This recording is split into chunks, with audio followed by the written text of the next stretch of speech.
Hello बच्चों, let's read this question. The question says a catalyst has no effect on option first rate of reaction, option second equilibrium constant of reaction, option third gives energy and option 4 activation energy. The correct option is option A first, second and third, option B second and third, option C only second and option D second, third and fourth.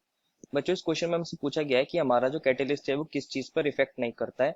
हमें चार options दिए गए हैं और हमें ये बताना है कि वो किस पर इफेक्ट नहीं कर रहा है। तो फर्स्ट ऑफ ऑल बात करते हैं इस क्वेश्चन में हमारे की कंसेप्ट की। की कंसेप्ट क्या होगा बच्चों, हम एनर्जी प्रोफाइल डायग्राम की हेल्प से कैटेलिस्ट के इफेक्ट को देखते हैं। एनर्जी प्रोफाइल डायग्राम, हम एक रिएक्शन कंसिडर करेंगे और उसके लिए एनर्जी प्रोफाइल डायग्राम ड्रॉ करेंगे और समझेंगे अगर हम उस रिएक्शन को कैटेलाइज्ड वे में कराते हैं, कैटेलिस्ट की हेल्प से कराते हैं, तो क्या चेंज आता है उसके अंदर, हम वो देखते हैं। कंसिडर करिए मेरे पास कोई रिएक्शन है ए प्लस बी और ये बना रहे थे प्रोडक्ट पी। तो इसके लिए अगर मैं एनर्जी प्रोफाइल डायग्राम बनाता हूँ, कंसिडर करिए ए प्लस बी की एनर्जी यहाँ पर है और जब ये प्रोडक्ट बना रहे थे तो हमारे पास प्रोडक्ट यहाँ है, ये प्रोडक्ट की एनर्जी है, यहाँ हमारी होती है बच्चों एनर्जी और नीचे कौन होता है हमारे पास, रिएक्शन कोऑर्डिनेट। ये हमारा एनर्जी प्रोफाइल डायग्राम होता है। अगर मैं बात करूं इस डायग्राम की तो हमें यहाँ देखने को मिल रहा है कि हमारे पास ए प्लस बी की कुछ एनर्जी है। इस एनर्जी को बोलते हैं एनर्जी ऑफ रिएक्टिंग स्पीसीज और इसको मुझे प्रोडक्ट में कन्वर्ट करने के लिए इस हम तक पहुंचाना पड़ेगा, इस ट्रांजिशन स्टेट तक पहुंचाना पड़ेगा और इसको मुझे ये वाली एनर्जी देनी पड़ेगी। इस एनर्जी को बोलते हैं एक्टिवेशन एनर्जी। लेकिन मैं वही बात करूं अगर इस रिएक्शन को मैं कैटेलिस्ट की हेल्प से कराता हूं, ए प्लस बी प्लस सी, जहां सी क्या है बच्चों, कैटेलिस्ट है, तो हमारा बनता है प्रोडक्ट प्लस सी। मतलब हमारा जो कैटेलिस्ट है वो रिएक्शन के अंदर कंज्यूम नहीं होता, ये उसकी प्रॉपर्टी होती है, वो हमारी रिएक्शन को फास्ट कर देता है। कैसे फास्ट करता है, वो एक ऑल्टरनेट पाथ प्रोवाइड करता है।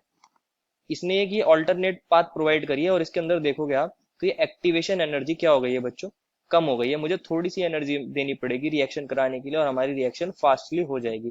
तो एक्टिवेशन एनर्जी कम हो जाती है। अब यही समझते हैं हम अपनी आर्हेनियस इक्वेशन को। आर्हेनियस इक्वेशन क्या होती है, के इज इक्वल्स टू ए ई की पावर माइनस ई ए बाय आर टी। अगर मैं दोनों साइड नेचुरल लॉग ले लेता हूं तो ये बन जाएगा l n k is equals to l n a minus e a upon r t. क्योंकि हमारे पास कैटेलिस्ट ने क्या करा है, ईए को कम कर दिया है, लो कर दिया है, तो ये पूरी वैल्यू लो हो जाएगी और जब ये पूरी वैल्यू लो हो जाएगी एल एन ए में से एक छोटी वैल्यू घटाएंगे तो एक हाई वैल्यू देगा। हाई वैल्यू देगा तो हमारा एल एन के भी हाई हो जाएगा, तो हमारा के भी हाई हो जाएगा, के भी हाई हो जाएगा तो रेट भी हमारा हाई हो जाएगा।